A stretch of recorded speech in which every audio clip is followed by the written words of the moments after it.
स्वप्न साऱ्यांचे, स्वप्न घराचे पूर्ण करणार Aarsh residency. Neral railway station पासून हाकेच्या अंतरावर सुरू असलेला गृहप्रकल्प, दर्जेदार बांधकाम, अत्याधुनिक सुविधा, उत्तम कनेक्टिव्हिटी, निसर्गाच्या कुशीत पर्यावरणपूरक गृहप्रकल्प म्हणजे आर्श रेसिडेन्सी। आपले स्वप्न साकारण्यासाठी आजच घर बुक करा। आर्श रेसिडेन्सी नेरळ मध्ये। अधिक माहिती आणि बुकिंग साठी संपर्क 9167112511। कर्जत तालुक्यातील तिहेरी हत्याकांड याबाबत आता कर्जतकर आक्रमक झालेत।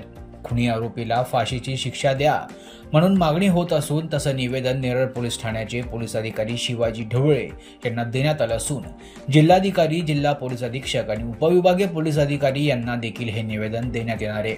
ऐन गणेशोत्सवाला पोशीर चिकनपाडा गावात तिहेरी हत्याकांड घडून आल्यानं जिल्ह्यात खळबळ माजली होती। पोलिसांनी घटनेचे गांभीर्य लक्षात घेता तपासाची सूत्र हलवत काही तासात मयत व्यक्तीचा आरोपी भावाला पकडले। दरम्यान या घटनेनं हादरलेले कर्जतकर आता आक्रमक होत या नराधमाला फाशीची शिक्षा व्हावी म्हणून मागणी लावून धरली आहे। एकीकडे गणेशोत्सवाची धावपळ सुरू होती, त्यातच गणेशोत्सवाला एक दिवस सुरुवात होत नाही तर 8 सप्टेंबर रोजी कर्जत तालुक्यातील पोशीर ग्रामपंचायत हद्दीत येत असलेल्या चिकनपाडा या गावात एकाच कुटुंबातील आई, वडील आणि 8 वर्षीय मुलाची धारदार शस्त्रानं हत्या करण्यात आली। मदन जयतू पाटील, पत्नी अनिशा मदन पाटील तर मुलगा विवेक मदन पाटील यांची आरोपीनं धारदार शस्त्रानं हत्या केली होती। दरम्यान अनिशा ही आशा सेविका म्हणून काम करीत असून ती 7 महिन्याची गरोदर होती। आरोपीनं बाळाचा जन्म होण्याआधीच त्याचेही जीवन संपवले। या घटनेचे तालुक्यासह जिल्हा हादरून गेला होता। सदर आरोपीनं ही हत्याकांड लपवण्यासाठी मृतदेह बाजूच्या ओढ्यात फेकून आत्महत्येचा बनाव रचला। दरम्यान या क्रूर हत्येनं जिल्हा हादरला असताना पोलिसांनी तपास हाती घेत काही तासातच आरोपी हनुमंत जयतू पाटील याला काही तांत्रिक पुराव्याच्या आधारांवर अटक करून गुन्हा उघडकीस आणला। आरोपी हनुमंत हा मयत मदन याचा सक्का भाऊ होता। मूळचे कळंब बोरगाव येथील राहणारे हे कुटुंब काही वर्षांपासून पोशीर चिकनपाडा येथे राहत होतं।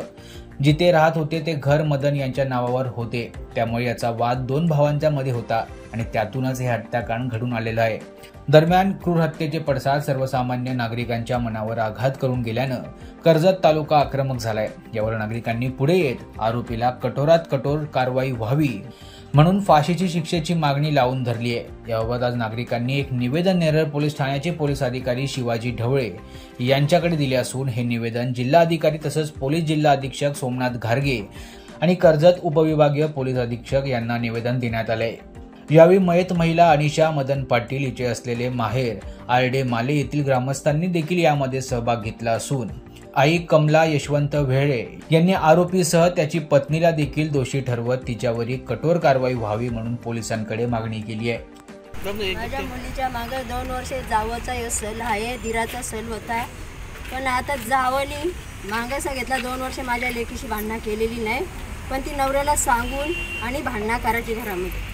माझी अशी मागणी आहे, तिला पण शिक्षा व्हावा अशी माझी शिक्षा व्हावी यासाठी आम्ही आज पोलीस नेरळ पोलीस स्टेशनमध्ये आलेलो आहे आणि निवेदन दिलेलं आहे की याला कठोर शिक्षा म्हणजे फाशी शिक्षा व्हावी यासाठी इथे जमलेलो आहे। आरोपीला फाशी झालीच पाहिजे, आरोपीला फाशी झालीच पाहिजे, आरोपीला फाशी झालीच पाहिजे। महाराष्ट्र न्यूज 24 साठी अजय गायकवाड, नेरळ।